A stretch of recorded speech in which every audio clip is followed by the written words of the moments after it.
Assalamualaikum warahmatullahi wabarakatuh. Jumpa kembali lagi dengan saya Udin dalam channel Kim UD. Asiknya belajar kimia. Materi hari ini adalah latihan soal termokimia part 4. Part 1, part 2, part 3 sudah bisa ditonton di video sebelumnya. Baik itu tentang mencari delta H berkaitan dengan stoikiometri, kemudian hukum Hess, dan juga tentang kalorimeter. Ya, sudah bisa dipelajari model-model soal termokimia.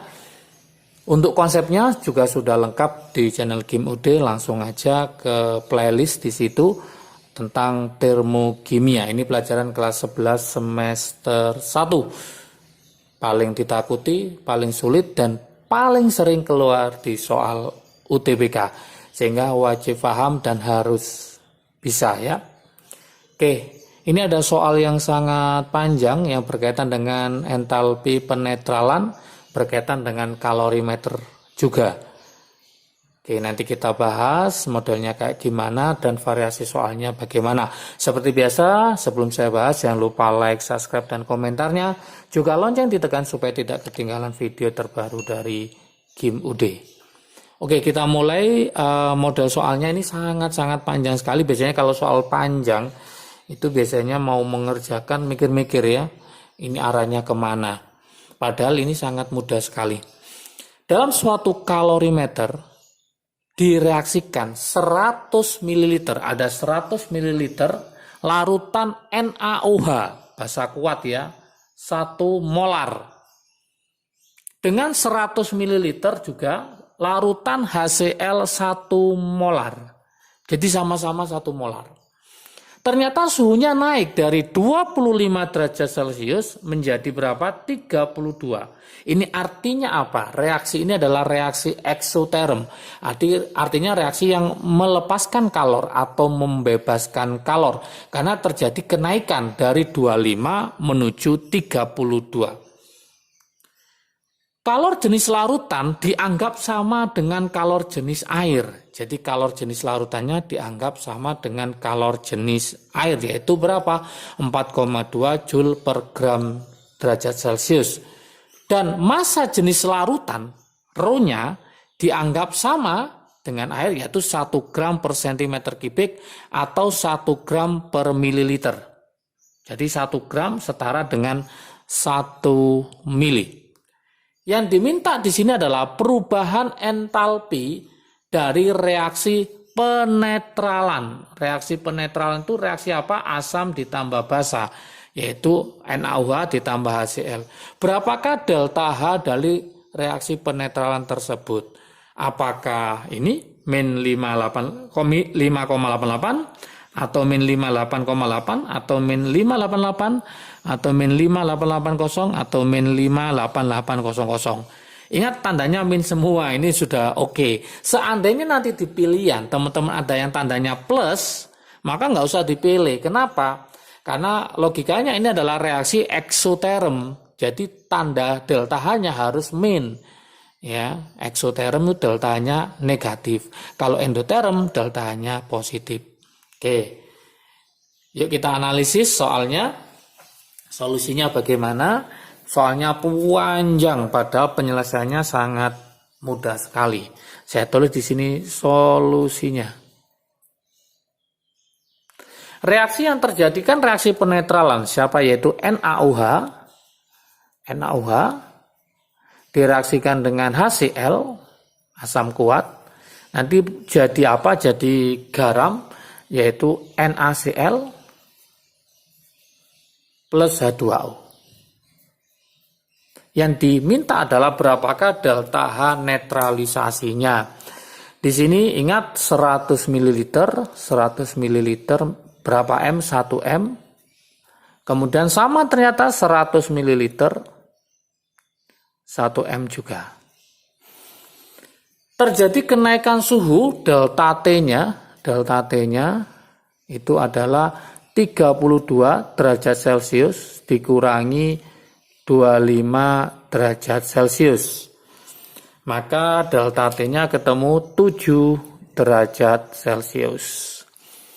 Kalor jenis larutannya sama dianggap dengan kalor jenis air yaitu 4,2, C-nya sama dengan 4,2. Ingat satuannya Joule per gram derajat Celcius.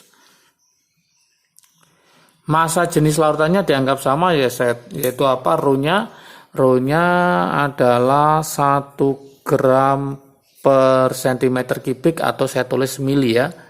Ini masih ingat ya konsepnya, berarti 1 mili ya. 1 mililiter itu setara dengan 1 gram. Oke. Yang diminta delta H-nya. Lah rumusnya mudah sekali mencari delta H. Rumusnya adalah karena dia adalah reaksi eksoterm, maka min MC delta T per mol, karena ini kilojoule per mol ya, per mol. Oke. Lah sekarang masanya siapa? Karena ini bercampur jadi suatu larutan, maka dia adalah gabungan dari si NaOH sama si HCl. Ini volumenya 100, ini 100, berarti kita cari volume totalnya dulu. Larutan berarti 100 ditambah 100 ya. Ketemu berapa? Ketemu 200 ml. Ingat 1 mili setara dengan 1 gram. Karena Rho-nya dianggap sama dengan Rho-nya air 1 gram per mililiter. Berarti ini masanya setara dengan berapa? 200 mili berarti setara dengan 200 gram. Masuklah ke sini ya. Berarti ini min 200. Gitu. Masuk ke sini 200 gram. Massa larutan. C-nya tadi ketemu berapa? 4,2. Delta T-nya ketemu 7. Dibagi per mol. Masih ingat teman-teman mencari M molaritas itu apa? Mol dibagi volume. Berarti nanti dari sini maka kita mainkan mencari mol adalah M dikali V. Nah ini ada M, ini ada V. Maka mencari molnya, saya tulis ya di sini M dikali V, salah satu aja, karena keduanya sebagai reaksi pembatas sama ya. Berarti nanti M-nya adalah 1 dikali 100. Ketemu berapa? 100, tapi satuannya masih milimol. Kenapa milimol? Karena dia pakai mililiter. Nah 100 milimol ini berapa mol? Maka dibagi 1000 maka ketemu 0,1 mol. Baru masuklah dia ke sini, berarti ini 0,1. 200 bagi 0,1 maka ketemu min 2000 ya kali 4,2 kali 7. Satuannya masih joule per mol. Padahal yang diminta adalah kilojoule per mol, maka ini kita bagi 1000, maka nanti hasilnya adalah min 2 kali 4,2 kali 7. Maka hasilnya adalah 2 kali 7 14, 14 kali 4,2, maka ketemu min 58,8, satuannya kilojoule per mol. Oke, ini. Maka jawaban yang betul adalah yang B. Oke. Mungkin di pikiran teman-teman ada yang tanya, ini kalau sama, gimana nanti kalau beda? Gimana kalau beda? Misalkan ya, NaOH-nya sama, NaOH ditambah HCl ya. Sekarang ini saya ubah, misalkan saya ubah. Ini 300 ml. Oke, ini 2M misalkan ya. Yang ini berarti saya tulis 200 ml. Saya buat di sini misalkan 4M ya. 4M. Nah, gimana cara menyelesaikannya? Rumusnya sama ya. Delta H M kali C kali delta T, tapi bedanya hanya ini. Kalau ini pakai mol, ini cari mol terkecil. Nah, mol terkecil bedanya gitu, karena nanti salah satu sebagai bereaksi pembatas. Kalau ini dua-duanya sebagai bereaksi pembatas, maka pilih salah satu. Nah, masanya gimana? Nah, ini kan 300. Ini kan 200. Ya ini kita jumlah sama ya.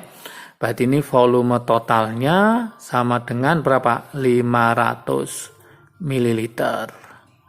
500 ml itu setara dengan berapa? Setara dengan 500 gram. Karena dipakai tadi rho-nya 1 mili setara dengan 1 gram. Barulah ini nanti masuk ke sini. 500 masuk ke sini. Masuk ke sini gitu. Lah, mol terkecil. Nah, mana yang sebagai mol terkecil? Nah, 300 kali 2 kan ketemu 600. 200 kali 4 itu 800. Berarti yang terkecil kita pakai yang ini.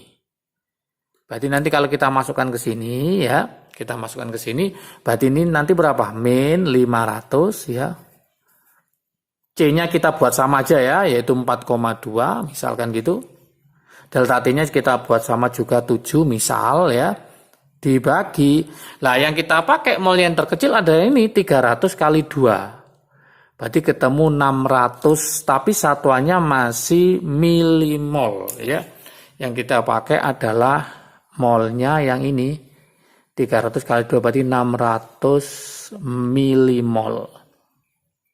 Lah, 600 milimol itu setara dengan berapa? Setara dengan 0,6 mol.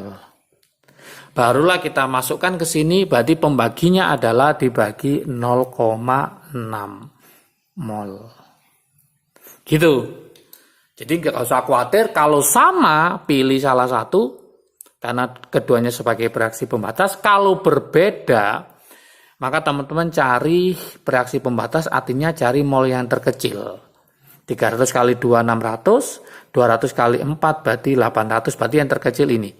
Berarti nanti 300 kali 2 600 jadikan mol, berarti dibagi 1000 ketemu 0,6. Untuk M-nya masanya atau massa larutan itu penjumlahan dari volume totalnya. 300 tambah 200, 500. Seperti itu konsepnya. Oke, semoga paham pH penetralan, entalpi penetralan yang berkaitan dengan kalorimetri. Jangan lupa nanti ada part 5 juga tentang menghitung entalpi berdasarkan entalpi pembentukan ya, kanan kurangi kiri, dan juga ada nanti entalpi menghitung energi ikatan rata-rata. Supaya apa nanti? Supaya lengkap teman-teman model soal termokimia bisa mengerjakan ya. Oke, semangat belajar, jangan lupa jaga kesehatan. Salam sukses dari Kim Ude, asiknya belajar kimia. Assalamualaikum warahmatullahi wabarakatuh.